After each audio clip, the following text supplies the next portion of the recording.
Donald Trump's tax returns are going public on Friday. It's finally happening. We already know much of what is in those tax returns, thanks to the report issued by the January 6th committee, but we're getting them. The tax returns are going to be released Friday, and it's going to be wild.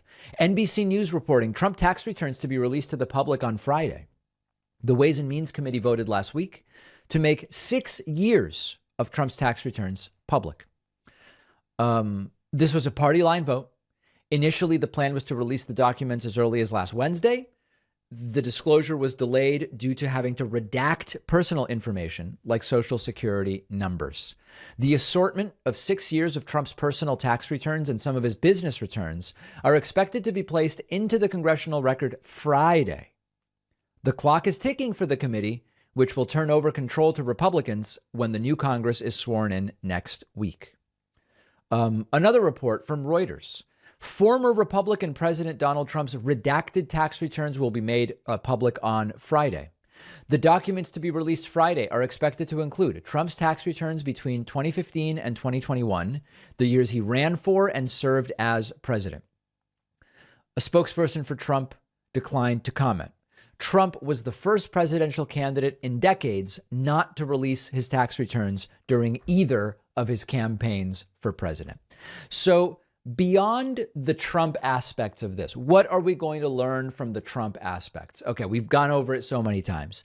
He's not as rich as he claims to be. He has sketchy debts that raise questions about being compromised in national security. He uses this, some would call it fraudulent technique of inflating the value of assets when he wants to use the asset as collateral for a loan, but diminishing the value of an asset when it's for the purposes of figuring out how much tax he's going to owe on that asset. There's the Trump aspect to it. We already learned most of those things are true from the summary the House released, and we will get, I believe, beyond a shadow of a doubt confirmation from the tax returns themselves. Beyond that, there are banks that will maybe end up under pressure after these tax returns are released to know, from people wanting to know from those banks, why did you keep loaning this guy money when his finances were clearly bad? How did you accept this valuation for a building that was serving as collateral when it so clearly was not the value of the building? So I believe there's going to be attention on banks and whether the banks were sort of like look the other way, or whether the banks were complicit in what some would call a fraud. We are also going to see potentially the argument made that something is partisan and biased here because there has never been this much attention about any president's tax returns. The right is going to say, this is all a politically trumped up witch hunt way to go after Donald Trump because you've never seen so many people waiting for the tax returns of another president. Well, no other president refused to release their tax returns and then worked for 6 years to prevent their release. That's why there's a spotlight on this.